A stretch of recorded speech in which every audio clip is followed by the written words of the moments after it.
Hello everyone, this is Madhav Kumar. Welcome to my channel Finish Grammar. Question कह रहा है 1.24 दो बड़ी पतली धातु की प्लेटें एक दूसरे के समांतर एवं निकट हैं। सवाल को पढ़ते जा रहे हैं और चित्र को बनाते जाएंगे। ध्यान से देखिएगा किस प्रकार से फिगर ड्रॉ होता है। दो बड़ी पतली धातु की प्लेटें हैं। पहले तो धातु की दो बड़ी प्लेटें बना लेते हैं कुछ इस तरह से, और ये 2D पिक्चर है, 3D तो है नहीं, फील करने की कोशिश कीजिएगा। ये एक प्लेट है धातु की और दूसरी प्लेटें ले लेते हैं फिर इसी तरह का, और कह रहा है दोनों एक दूसरे के समांतर रखा हुआ है। दोनों प्लेटें एक दूसरे के समांतर रखा हुआ है। ये दोनों प्लेटें एक दूसरे के समांतर रखा है। अब कह रहा है इसमें इनके भीतरी फलकों पर प्लेटों के पृष्ठीय आवेश घनत्वों के चिन्ह विपरीत हैं। यानी भीतर का फलक जो है ये वाला, इसमें पृष्ठीय आवेश घनत्व का चिन्ह जो है वह विपरीत है। यानी एक प्लस होगा तो एक माइनस की ओर होगा, कुछ इस तरह से होगा। एक में प्लस ले सकते हैं, एक में माइनस ले सकते हैं। इसमें भी आप प्लस ले सकते हैं, कोई दिक्कत नहीं है। हमने एक में प्लस लिया, एक में माइनस लिया। क्वेश्चन के अनुसार दोनों प्लेट एक दूसरे के समांतर रखा हुआ है। इसमें कह रहा है तथा इनका परिमाण 17.0 इंटू 10⁻⁻22 कूलम प्रति मीटर स्क्वायर है। यानी इसका परिमाण दे रखा है, आवेश घनत्व का परिमाण दे रखा है, यानी सिग्मा का मान दे रखा है। यहाँ पे सिग्मा का वैल्यू दे रखा है आपको 17.0 इंटू 10⁻⁻22 कूलम प्रति मीटर स्क्वायर। और इसमें तीन सवाल दे रखे हैं आपके। पहली प्लेट के बाह्य क्षेत्र में, दूसरी प्लेट के बाह्य क्षेत्र में तथा प्लेटों के बीच में विद्युत क्षेत्र E का परिमाण परिकलित कीजिए। तो सबसे पहले सवाल को समझिएगा कि इसमें दे रखा है आपको पृष्ठ आवेश घनत्व के चिन्ह विपरीत हैं। पृष्ठीय आवेश घनत्व क्या होता है? तो हम लोगों ने आवेश के वितरण में पढ़ा होगा कि आवेश का वितरण तीन तरह से होता है बच्चों। रेखीय आवेश घनत्व, पृष्ठीय आवेश घनत्व और आयतन आवेश घनत्व, जिसमें सभी को सूचित करने का तरीका भी अलग अलग होता है। उसी में से एक है पृष्ठीय आवेश घनत्व, जिसको सिग्मा से लिखा जाता है। और उसके लिए जो है फॉर्मूला ड्रॉ किया गया था, आप लोगों को याद है नहीं होगा। Sigma is equal to Q upon में A। ये होता है पृष्ठ आवेश घनत्व का मूल सूत्र। यहीं से इसका मात्रक भी लिखा गया है। कूलम का मात्रक या आवेश का मात्रक होता है कूलम, और क्षेत्रफल का मात्रक होता है मीटर स्क्वायर। तो कूलम बट्टा मीटर स्क्वायर, कूलम प्रति मीटर स्क्वायर बोल सकते हैं। सिंपली है। इसमें आपको पृष्ठीय आवेश घनत्व का वैल्यू दे रखा है, इस पे जो आवेश घनत्व के चिन्ह विपरीत है उसके। अब इसमें कह रहा है तीन क्वेश्चन है। पहला कह रहा है कि पहली प्लेट के बाह्य क्षेत्र में, ये मान लो कि पहली प्लेट है और ये मान लो कि दूसरी प्लेट है। इस तरह से ले लिए दो प्लेट है। अब कह रहा है पहली प्लेट के बाह्य क्षेत्र में, बाह्य क्षेत्र कहीं यहां पर ले सकते हैं हम, बात समझ रहे हैं। पहली प्लेट के बाह्य क्षेत्र में कह रहा है कुछ यहाँ पे, फिर दूसरा में कह रहा है दूसरी प्लेट के बाह्य क्षेत्र में। तो बारी बारी से समझते हैं। पहली प्लेट का देख लेते हैं कितना होता है। तो पहली प्लेट का यहां पर परिमाण परिकलित कीजिएगा पृष्ठीय आवेश घनत्व के वैल्यू से, तो क्या आएगा? तो सबसे पहले वहां पर हमको क्या देखना होगा कि दिशा, यहां पर जो पॉइंट लिया गया है पहली प्लेट के बाह्य क्षेत्र में एक तो पॉइंट है, उसके कारण विद्युत क्षेत्र की दिशा किधर किधर होगी। तो सबसे पहले देख लेते हैं कि धन आवेश के कारण विद्युत क्षेत्र की दिशा धन आवेश से दूर की ओर होती है, और ऋण आवेश के कारण विद्युत क्षेत्र की दिशा ऋण आवेश की ओर होती है। तो इस पॉइंट पर जो है ऋण आवेश के कारण भी विद्युत क्षेत्र उत्पन्न होगा और धन आवेश के कारण भी विद्युत क्षेत्र उत्पन्न होगा। तो धन आवेश के कारण विद्युत क्षेत्र जो उत्पन्न होगा वह इस दिशा में होगा, क्योंकि अभी मैंने बताया कि धन आवेश के कारण विद्युत क्षेत्र की दिशा धन आवेश से दूर की ओर होती है, और ऋण आवेश के कारण ऋण आवेश की ओर होती है। तो बताओ धन आवेश और ऋण आवेश के कारण विद्युत क्षेत्र की दिशा जो बन रही है, क्रिएट हो रही है, वहां पर थीटा कितना डिग्री है? 0 डिग्री है। बात समझ में आ रही है? थीटा 0 डिग्री है। दोनों का दिशा जो है एक दूसरे के विपरीत है। दोनों का दिशा एक दूसरे के विपरीत है। और आपने अनंत विस्तार के आवेशित चादर के कारण विद्युत क्षेत्र ज्ञात किया होगा, जो इसी फार्मूले से ज्ञात किया जाता है। तो वहां पे आप लोगों ने पढ़ा होगा कि विद्युत क्षेत्र के लिए हम लोग जनरली इस फार्मूला का प्रयोग करते हैं, E = sigma upon 2 epsilon not. ये फार्मूला है अनंत विस्तार के आवेशित चादर के कारण विद्युत क्षेत्र। कुल मिला के इसको अनंत विस्तार के चादर से ही कंपेयर कर सकते हैं, क्योंकि ये भी एक पृष्ठ है और उसमें अनंत विस्तार का आवेशित चादर जो था उसमें भी एक पृष्ठ ही था। पृष्ठ को ही मायने में रख के उसके बाद निकाला गया था विद्युत क्षेत्र। तो यहां से अगर देखें तो विद्युत क्षेत्र की दिशाएं एक दूसरे के विपरीत आ रही है इस पॉइंट पर। इसका मतलब ये है कि इसके कारण यदि E1 विद्युत क्षेत्र क्रिएट होता है और इसके कारण E2 विद्युत क्षेत्र क्रिएट होता है, तो E1 की दिशा इधर हो गई और E2 की दिशा इधर हो गई। अब दोनों की दिशाएं विपरीत है, अर्थात हम कह सकते हैं पहला सवाल में, पहला क्वेश्चन आपका कह सकते हैं कि E1 बराबर है किसके, E1 बराबर है E2 के, और E1 और E2 का वैल्यू कितना लिख सकते हैं हम, अनंत आवेशित चादर के कारण विद्युत क्षेत्र सिग्मा अपॉन में 2 एप्सिलॉन नॉट। अगर परिणामी इसका आप निकालिएगा, आप परिणामी भी निकालने के लिए कह रहा है, तो परिणामी विद्युत क्षेत्र के लिए आप फार्मूला लगा सकते हैं कौन सा, E = E1 और माइनस का E2। सर E1 माइनस का E2 आप क्यों लगाए, तो ये सब कैलकुलेट करने का एक ढंग होता है। किसी भी चीज का आप परिणामी जब निकालते हैं, जनरली परिणामी जो है वह डायरेक्शन के आधार पर निकाला जाता है कि डायरेक्शन यदि सेम है, किन्हीं दो विद्युत क्षेत्र या किन्हीं दो बलों का डायरेक्शन यदि सेम है, तो उन दोनों का परिणामी जो होगा उसको हम प्लस कर देंगे। अगर किन्हीं दो बलों या दो विद्युत क्षेत्र का परिणामी जो है वह विपरीत हो, एक दूसरे के, देख रहे हैं आप, विपरीत हो, तो इसको हम क्या कर देते हैं, पहले वाले में से दूसरे वाले को घटा देते हैं।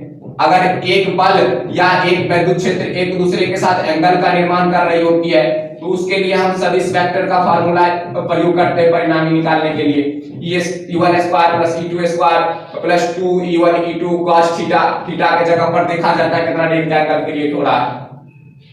तो यहाँ पर इस तरह से हम लोग देख रहे हैं कि दिशाएं विपरीत हैं, E1 की दिशा और E2 की दिशा दोनों एक दूसरे के विपरीत है, इसलिए हम परिणामी विद्युत क्षेत्र जब निकाले तो E1 में से E2 को सब्ट्रैक्ट कर दिए। क्लियर है। यहाँ पर आप देखिएगा कि सिग्मा का वैल्यू आप रखिएगा 2 pi epsilon not, sorry sigma upon 2 epsilon not, minus में फिर सिग्मा अपॉन 2 एप्सिलॉन नॉट, क्योंकि दोनों विद्युत क्षेत्र जो है वह बराबर है, तो बराबर में से बराबर जो है कट जाएगा, टोटल विद्युत क्षेत्र कितना आएगा, 0 आएगा। कुल मिला के पहला का विद्युत क्षेत्र ही परिणामी जो है वह 0 आ गया, तो इसमें सिग्मा का मान रखने से कोई फायदा है नहीं। दूसरा क्वेश्चन देख लेते हैं क्या कहता है। दूसरा क्वेश्चन देखिएगा, ये दिशाएं समझ गए होंगे, नहीं समझे होंगे वीडियो को थोड़ा पॉज करके बैक कीजिएगा, फिर से समझ लीजिएगा, ठीक है। इरेज कर देते हैं इसको। और दूसरा क्वेश्चन देखिएगा, सेम इसी तरह का दूसरा क्वेश्चन भी है, और इसमें कह रहा है दूसरी प्लेट के बाह्य क्षेत्र में, दूसरी प्लेट कौन सा है बाबू, यहाँ देखिए माइनस वाला प्लेट जो है दूसरी प्लेट है, यहाँ मैंने निर्देशित पे कर दिया है इसको। यहाँ पर दूसरी प्लेट के बाह्य क्षेत्र में कहीं ले लेते हैं कोई पॉइंट, और यहाँ पर कह रहा है आपको विद्युत क्षेत्र देखने के लिए कितना होता है इसका परिणामी।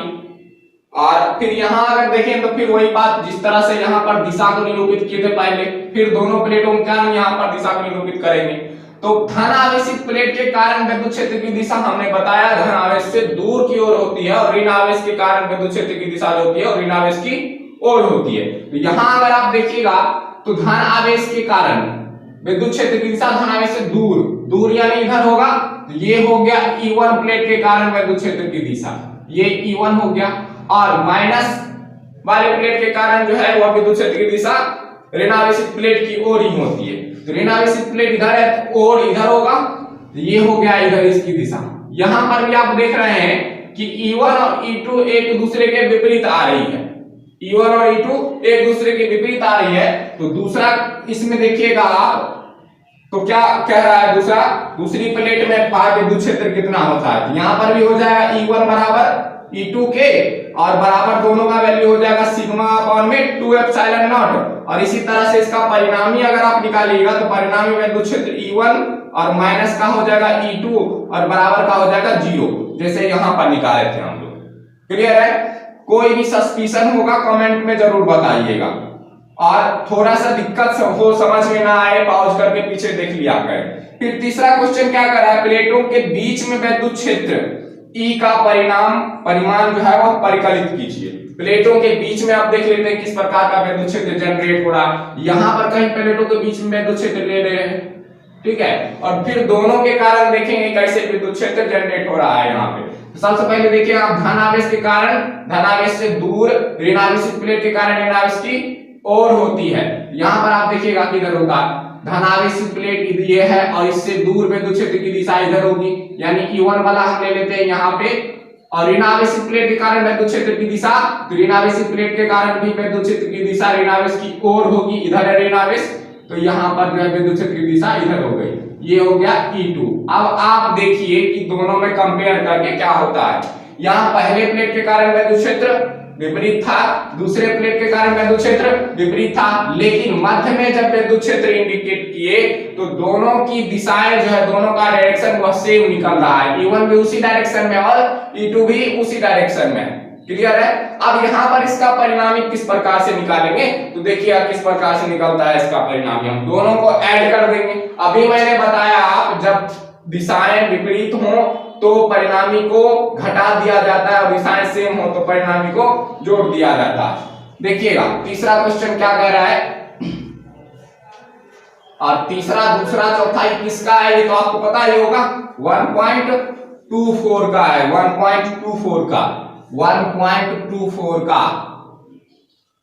1.24 का तीसरा क्वेश्चन क्या कर रहा है, प्लेटों के बीच में विद्युत क्षेत्र। तो आपने अभी देखा कि परिणामी विद्युत क्षेत्र यहां पर निकालिएगा, परिणामी विद्युत क्षेत्र तो क्या निकलेगा, E1 प्लस का हो जाएगा E2, E1 प्लस का E2।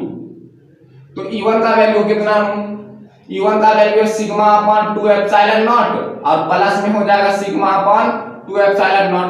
दोनों का एलसीएम हुआ 2 एप्सिलॉन नॉट ही होगा, है ना, और दोनों का एलसीएम जब सेम है तो ऊपर वाला डायरेक्ट जुड़ जाएगा। सिग्मा प्लस कितना हो जाएगा, सिग्मा बराबर का हो जाएगा 2 सिग्मा अपॉन में 2 एप्सिलॉन नॉट, और यहां से 2 2 लुट गए।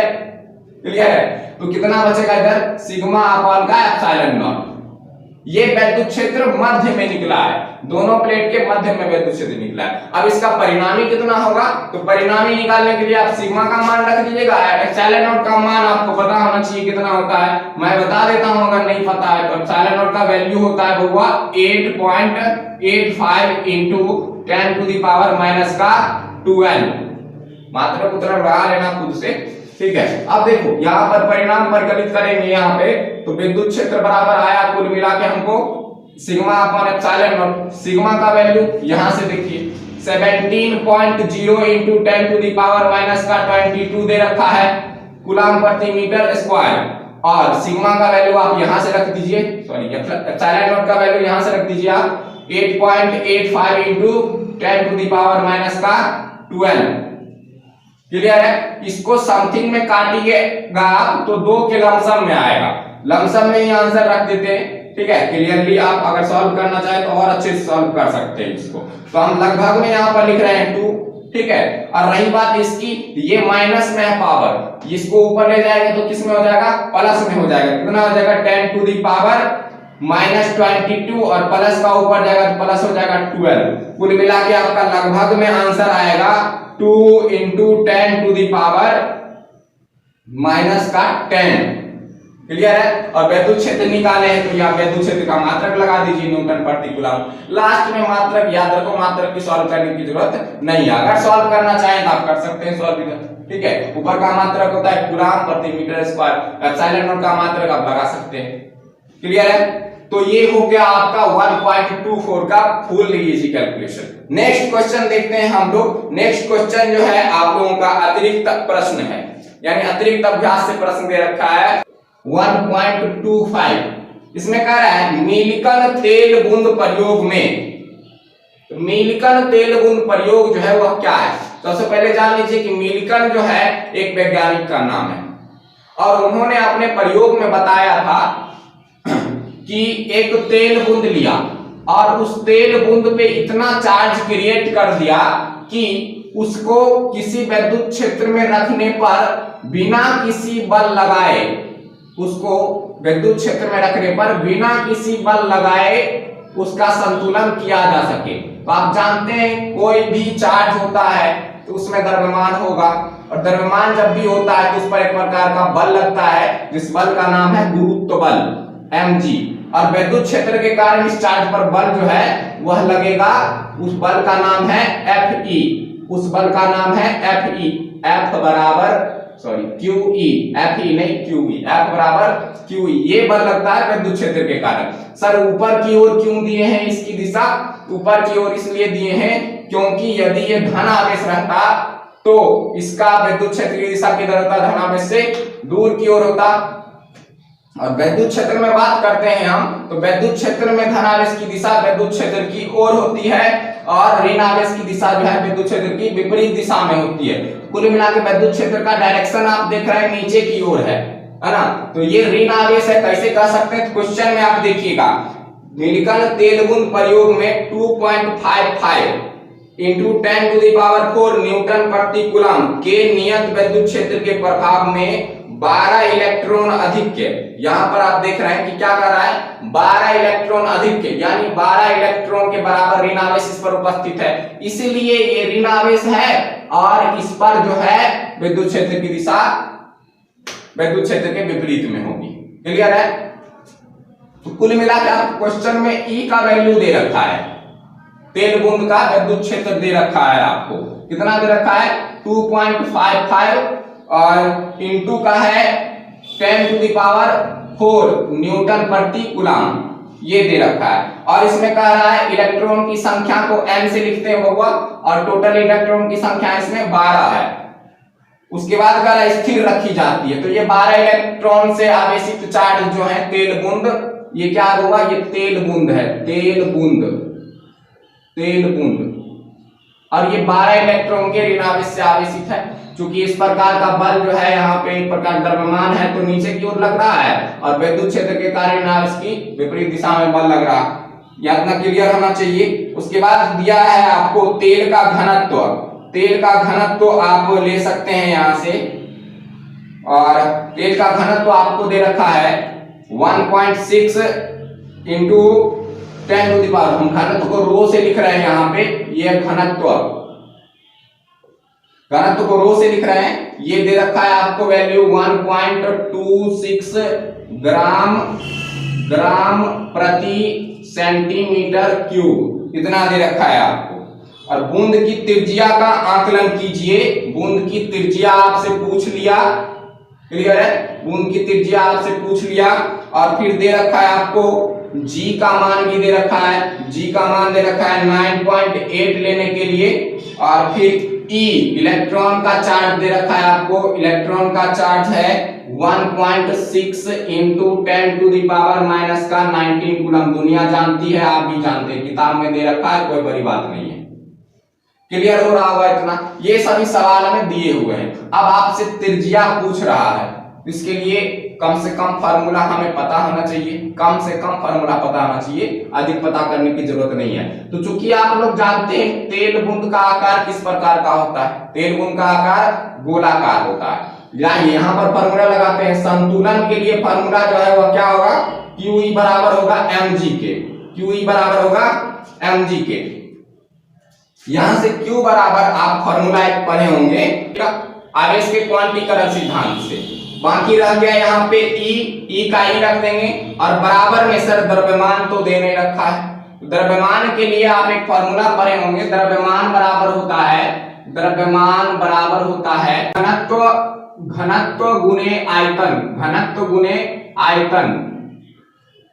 तो आयतन क्या होगा? आयतन किस चीज का देखिएगा? तो तेल के बूंद का आयतन देखेंगे। तेल का बूंद किस आकार का है? गोले के आकार का है। तो यहां से हम घनत्व को रो से लिख रहे हैं, जिसका वैल्यू आपको यहाँ पे दिया हुआ है, और गुणे में आयतन हो जाएगा 4/3 पाई r क्यूब, 4/3 पाई r क्यूब। और फिर रह गया आपका G, तो इंटू में G कर दीजिएगा। अब बारी रही यहाँ पे से आपको R पूछ रहा है, तो R को क्या करते हैं? R बराबर अगर आप लिखिएगा तो RQ इधर करना होगा, बाकी जो बच गया उसको इधर कर देते हैं। इधर कीजिएगा, देखिए ध्यान से कैसे करते हैं। NE इंटू में E है, नीचे में इधर 3 है, ये भाग में है, इधर आएगा तो गुना में हो जाएगा, तो बराबर में क्या आएगा? 3 गुने एन ई इंटू में कैपिटल ई, और बच गया ऊपर वाला जितना भी है वो सभी चले जाएगा भाग में। ऊपर में क्या क्या है, रो है सर, 4 है, पाई है, उसके बाद आर को तो छोड़ दीजिए, जी है। तो नीचे में लिख देंगे रो इंटू में 4 और इंटू में पाई और इंटू में हो जाएगा जी। तो इस तरह से आर आ गया। अब यहां पर से आप आर का टोटल वैल्यू रख दीजिए, तो आर क्यूब बराबर 3 का 3 ही रखेंगे। रह गई बात एन की, तो एन का जो है मान दे रखा है आपको 12, इंटू में इलेक्ट्रॉन का चार्ज रखिए 1.6 into 10 to the power minus का 19 कूलम, और उसके बाद हो गया फिर आपका वैद्युत क्षेत्र का मान। देखिए वैद्युत क्षेत्र का मान कितना दे रखा है, इंटू में हो जाएगा 2.55 है, 2.55 और इंटू में है 10 टू द पावर 4। बहुत लंबा कैलकुलेशन हो रहा है। और फिर ये हो गया आपको रो का मान दे रखा है 1.26 और इंटू में है, देखिए 1.26 है, उसके बाद दे रखा है ग्राम प्रति सेंटीमीटर क्यूब में, तो ग्राम को किलोग्राम में चेंज कर देंगे और सेंटीमीटर क्यूब को मीटर क्यूब में चेंज कर दीजिएगा आप।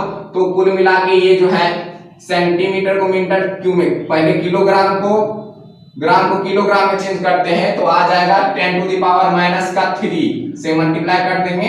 और रही बात इतनी बट्टा में दे रखे हैं आप, तो सेंटीमीटर क्यूब है, सेंटीमीटर को मीटर में कन्वर्ट कीजिएगा 10 टू द पावर माइनस 2 से मल्टीप्लाई करना होता है, 10 टू द पावर क्या हो जाएगा माइनस का 2, और पावर में 3 है सर, 3 दे दिए। क्लियर है। उसके बाद किसका मान रखना है, 4 का 4 ही हो जाएगा, और फिर पाई का मान है 3.14 दे दीजिएगा, और फिर यहां से जी का मान आपको दे रखा है 9.8, जी का मान है 9.8। आज आपको एक अच्छा सा होमवर्क टास्क में दे रहे हैं, कमेंट में इसका आंसर आप भेजिएगा, मैं आंसर लिख दे रहा हूं, कैलकुलेशन आप पिक्चर खींच के कमेंट में भेज सकते हैं। देखिए इसका आंसर जो है वो आ जाएगा कैलकुलेट करने के बाद 9.81 into 10 to the power minus का 4, 10 टू द पावर माइनस का 4 मिलीमीटर। ठीक है, यहां से आपका आ गया आर का मान, यहां से आ गया आपके आर का मान, ये हो गया 1.25 का कैलकुलेशन। क्लियर है, स्क्रीनशॉट ले लीजिए, ये कैलकुलेशन जरूर कीजिएगा, कैलकुलेट करके भेजिएगा। मैंने 1.1 से लेकर के 1.24 तक में ढेर सारे कैलकुलेशन करवाए हैं, कुछ तो थोड़ा होमवर्क में करके भेजिए आप खुद से। क्लियर है। और फिर देखते हैं 1.26 क्या कर रहा है, इसका स्क्रीनशॉट ले लें। और ये रहा आपका 1.26 नंबर क्वेश्चन, 1.26 क्वेश्चन। और ये क्या कह रहा है आपको कि दर्शाए गए वक्रों में कौन संभावित स्थिर वैद्युत क्षेत्र निरूपित नहीं करती हैं। ये जितने भी वक्र रेखाएं दर्शाई गई हैं, इसमें कह रहा है कौन सा रेखा जो है, कौन सा वक्र जो है विद्युत क्षेत्र को निरूपित नहीं करती हैं। गौर से सवाल को समझिएगा, निरूपित नहीं करती हैं के बारे में पूछ रहा है, करती हैं के बारे में नहीं। तो यहाँ पर वैद्युत बल रेखाओं के गुण के बारे में सबसे पहले आपको जानना होगा, तो गुण के अनुसार से ही समझेंगे इसमें कि विद्युत क्षेत्र जो है कौन सा वक्र निरूपित नहीं करता। तो इसमें 5 वक्र दे रखा है, ए से लेकर ई तक आपको, और इसमें देखिएगा एक एक करके समझते हैं। पहला क्या कह रहा है, पहला जो है इस तरह से टेढ़ा मेढ़ा वक्र दे रखा है, और ये वक्र जो है इस पर धन आवेश है, और इसकी बल रेखाएं देखिए किधर की ओर है, सभी बल रेखाएं जो हुआ टेढ़ी मेढ़ी है। तो विद्युत बल रेखा का गुण होता है कि किसी भी चालक पर विद्युत बल रेखाएं जो होती हैं वह सदैव किसी पॉइंट के लंबवत होती हैं, जो कि यहाँ पर किसी भी पॉइंट के लंबवत आपको रेखाएं नहीं दिख रही हैं। तो कुल मिला के इसी में समझ सकते हैं कि ये जो है विद्युत क्षेत्र रेखाएं निरूपित नहीं करती हैं, निरूपित नहीं करती है, नहीं करती है। तो पहला हो गया आपका क्लियर। दूसरा देखिए अब क्या कह रहा है, दूसरा कह रहा है, यहीं से समझ सकते हैं आप कि दूसरा में आप देखिएगा कि विद्युत क्षेत्र रेखाएं धनावेश से ऋणावेश तक होती हैं, और यह बंद वक्र नहीं बनाती है। तो ये तो सही है, धनावेश से ऋणावेश तक गई, धनावेश से ऋणावेश तक गई। इसमें आप देख रहे हैं प्लस है, धनावेश है, ये धनावेश है, ये ऋणावेश है, ये ऋणावेश है, ये धनावेश है। अब यहाँ पर देखिए विद्युत बल रेखाएं ऋणावेश से धनावेश की ओर जा रही है, यहीं पर आपका फॉल्ट हो गया। ये विद्युत बल रेखाओं को निरूपित नहीं करती हैं। ये गुण होता है विद्युत बल रेखाओं का। विद्युत बल रेखाएं धनावेश से शुरू होकर और ऋणावेश पर समाप्त हो जाती है, जो कि यहाँ पर असंभव हो रहा है। तो कुल मिला के ये वक्र जो है ये भी विद्युत बल रेखाओं को निरूपित नहीं करती है, निरूपित नहीं करती है। तो दूसरा भी आपका हो गया निरूपित नहीं करती है। और फिर देखते हैं तीसरा क्या कह रहा है। तीसरा में देखिएगा आप, तो तीसरा जो है धनावेश से शुरू होती है, ऋणावेश पर समाप्त होती है, ऐसी कोई चर्चा है नहीं, क्योंकि दोनों धनावेश है। और दोनों धनावेश में क्या होता है, धनावेश की ऐसी प्रकृति होती है तो विद्युत बल रेखाएं एक दूसरे से भागने का प्रयास करती है, जो कि यहाँ पर हो रहा है। बात समझ रहे हैं। दो धनावेश के बीच प्रतिकर्षण का बल पाया जाता है और वह काल्पनिक बल रेखाएं विद्युत बल रेखाएं कहलाती हैं, जो कि यहाँ पर एक दूसरे से भागने का प्रयास कर रहा है। ये बल रेखाएं इधर की ओर भाग रही हैं, ये बल रेखाएं इधर की ओर भाग रही हैं, दोनों धनावेश है। कुल मिला के ये विद्युत क्षेत्र रेखाएं प्रदर्शित करती हैं, यानी निरूपित करती हैं। ये विद्युत बल रेखाएं आपको निरूपित करती हैं। इसमें से सी जो है वह वक्र ऐसा है जो विद्युत बल रेखाओं को निरूपित कर रही है। अब देखिएगा डी नंबर में क्या कर रहा है। तो डी नंबर में आप ध्यान से देखिएगा कि ये वक्र जो है एक दूसरे को काट रही हैं, इनकी विद्युत बल रेखाएं, जो कि असंभव है।